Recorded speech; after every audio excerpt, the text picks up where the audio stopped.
Assalamualaikum warahmatullahi wabarakatuh. Selamat pagi semuanya. Hari ini kita masuk di pertemuan ke-7 dengan pelajaran administrasi sistem jaringan. Nah, hari ini kita masuk pada materi lanjutan dari minggu lalu, yaitu cara kerja FTP server lanjutan. Kita masuk pada menguji konfigurasi FTP server,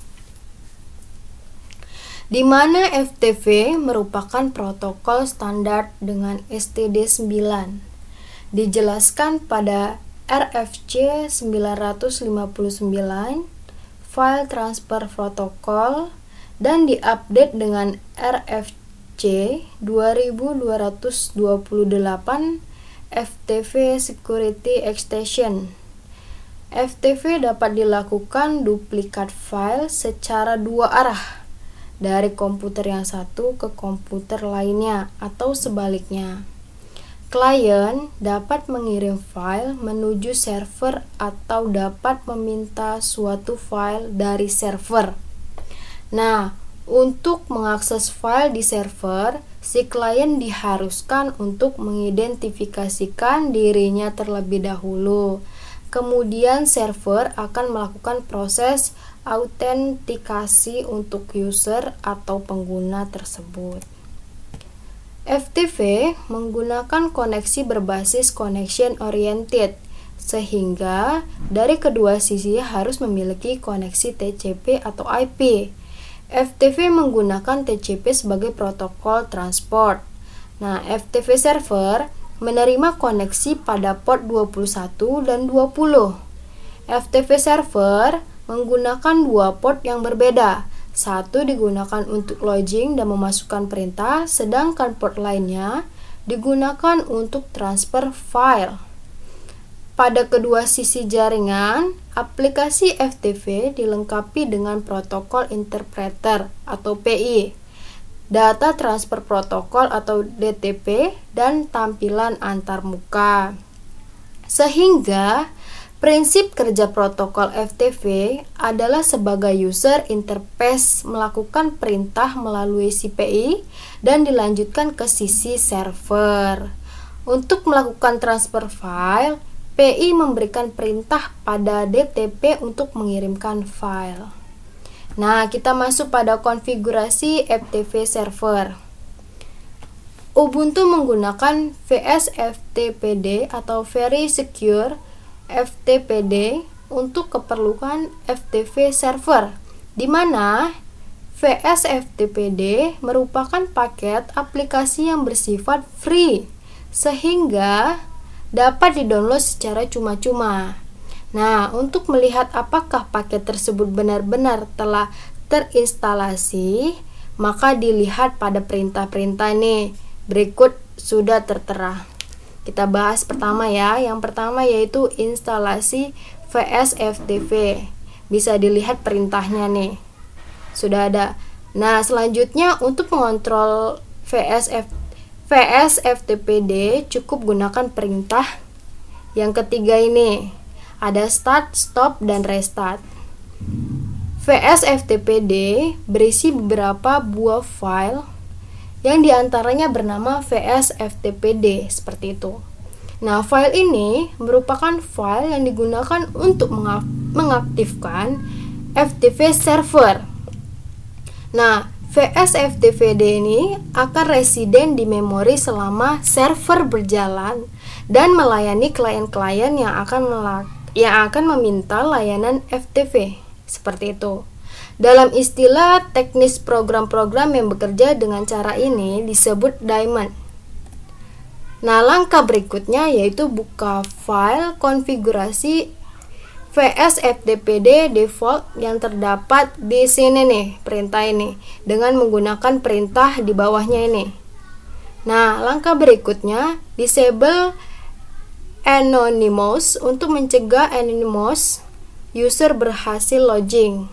Ini perintahnya. Nah, untuk mempermudah pencarian, gunakan Ctrl+W dan masukkan barisan kata atau kalimat konfigurasi yang diinginkan, seperti itu. Langkah selanjutnya, mengaktifkan atau enable login user yang menggunakan file autentikasi lokal dengan menghilangkan tanda pagar sebelum. Nah, berarti ini adalah perintahnya. Langkah berikutnya yaitu agar user dapat melakukan modifikasi file system perlu menghilangkan tanda pagar. Bisa dilihat perintahnya seperti ini. Nah, ini adalah gambar yang bisa dilihat pada perintah. Contohnya nih yang pertama. Yang pertama, anonymous enable no. Nah, ini adalah perintah yang ini. Maka selanjutnya ada local enable yes. Ya kan? Bisa dilihat local enable yes. Nah, berikutnya ada write enable yes. Sudah diberikan tanda. Nah, seperti itu. Kita akan bahas selanjutnya yaitu menguji konfigurasi securing of FTP atau FTP server. Nah, berikut ini adalah langkah-langkahnya, bisa dilihat kembali. Yang pertama, instalasi OpenSSH. Berikut di bawahnya adalah perintahnya. Langkah berikutnya yaitu buat grup baru FTP akses untuk user FTP. Bisa dilihat perintahnya. Nah, langkah selanjutnya konfigurasi halaman ini. Nah, dan ada bacaannya, dan tambahkan kata berikut di akhir. Berarti tambahkan ya langkah-langkahnya.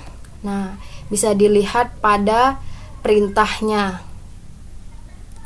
Berikutnya langkah selanjutnya yaitu restart SSHD service. Di bawahnya ada perintahnya, bisa dilihat. Nah, selanjutnya merupakan langkah untuk membuat user yang akan akses SFTP seperti itu. Nah, selanjutnya buat user SMK dengan grup FTP access. Berikut di bawahnya adalah perintahnya, bisa dilihat. Selanjutnya yaitu ganti kepemilikan dari home directory. Bisa dilihat perintahnya di bawahnya. Dan berikut adalah langkah selanjutnya yaitu buat folder di dalam directory home untuk mengganti kepemilikan dari folder tersebut. Nah, bisa dilihat lagi perintahnya. Sekarang cobalah untuk menghubungkan user menggunakan SFTP dengan port 22 dan pastikan pengguna dapat mengupload file ke directory www dan tidak dapat mengakses folder lain di luar directory home. Nah, seperti ini dia gambarnya, bisa dilihat. Demikianlah pertemuan kita yang ke-7 hari ini dengan mata pelajaran administrasi sistem jaringan. Saya akan memberikan tugas hanya 3 saja. Yang pertama, jelaskan tujuan dari FTP server. Yang kedua, bagaimana cara kerja utama dari FTP server. Cara kerja utamanya ya. Dan yang ketiga, sebutkan dan jelaskan kelebihan dan kekurangan FTP server itu sendiri. Kerjakan di double folio, kumpulkan seperti biasa di hari Sabtu dan jam yang sudah ditentukan masing-masing. Sekian dari saya. Wassalamualaikum warahmatullahi wabarakatuh. Selamat pagi.